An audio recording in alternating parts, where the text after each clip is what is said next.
अच्छा एक और है, हमने सुना है एक जगह, महाराज जी आप तो आचार्य विद्वान बैठे, हमने एक जगह सुना कि रावण जब युद्ध करने गया तो हर बार युद्ध करने जाता था तो गुरुजी से कह देता तुम हमारे दोरे बैठो। शंकर जी दोरे बैठे रहे दरवाजे पर पूरे युद्ध भर, जब भी जाए प्रणाम करे। शंकर जी कहा जाओ जाओ जाओ जाओ।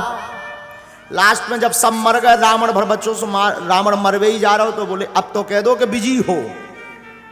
शंकर जी बोले होना ही नहीं है, कहाँ कह दो। रावण भी बोलो अच्छे गुरु हो तुम। शंकर जी बोले चेला भी हमें अच्छो मिलो। तो किसी ने शंकर जी से पूछा कि आपका तो चेला है, शिष्य का कल्याण करना गुरु का धर्म है। बोले कल्याण ही तो करवाओ, मरवा दो भगवान की हाथ नबी से बड़ों का चाहत। हाँ।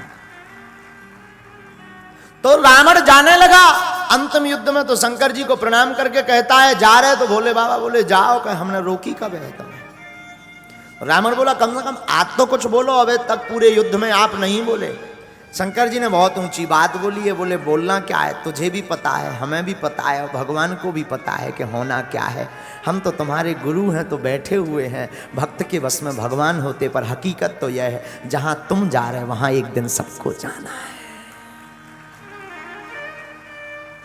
ऐसे विश्वनाथ भोले बाबा की हम क्या बात बताएं। एक बार भोले बाबा के पास भूत प्रीत पहुंच गए, तो शंकर जी ने कहा कि काय रोत फिर रहे सेंस में इसमें।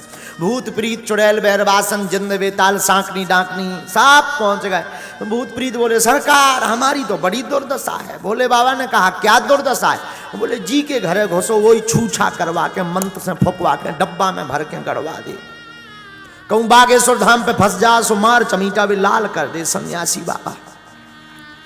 हमारी तो बुरी दुर्गति है। शंकर जी भी बड़े विचित्र आदमी, बोले हमारा कोई रिश्तेदार नहीं है, एक काम करो तुम आज से हमारे सब रिश्तेदार बन जाओ, नो प्रॉब्लम।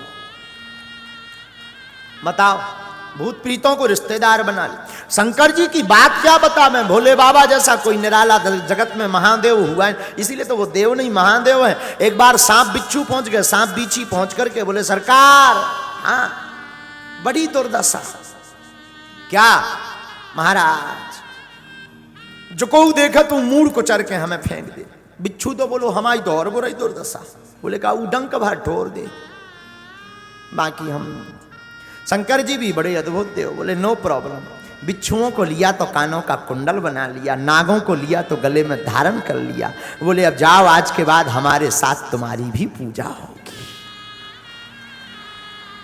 एक बार धतूरा का फल पहुंच गया, धतूरा का फूल पहुंच गया। बोले सरकार सब देवताओं ने अपने अपने मन के फूल ले ले, अपना प्रिय बना लिया। किसी ने गुलाब, किसी ने कमल, किसी ने गुड़हल, किसी ने रात रानी, किसी ने कुछ, किसी ने कुछ। हमें कोई नहीं पूछा। तो बोले क्यों। बोले हमारे ऊपर हम में जहर है।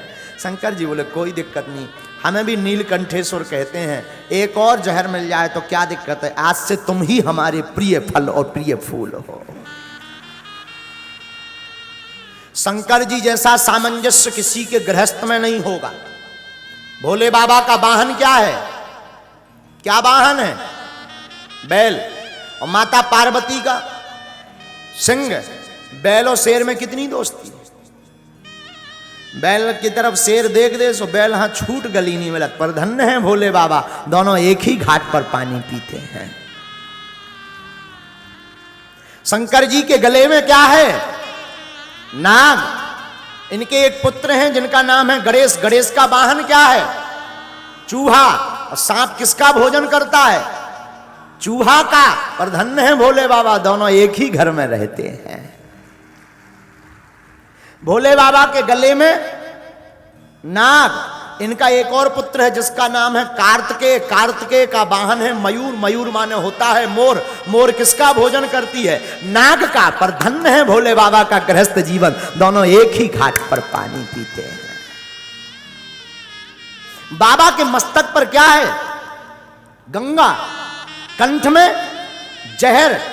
जल में बहते हुए जल में जहर मिल जाए तो जहर की ताकत कमजोर पड़ जाती है। पर धन्य है भोले बाबा, मस्तक पर गंगा रखे, कंठ में विष रखे हैं। ये नीलकंठेश्वर भी कहला रहे, गंगाधर भी कहला रहे। ना गंगा विष को बहा रही, ना विष गंगा में मिल रहा। अद्भुत सामंजस्य भोले बाबा के परिवार में। बाबा जैसा गृहस्थ का जीवन किसी का नहीं होगा। हमारे विश्वनाथ भोले बाबा जैसा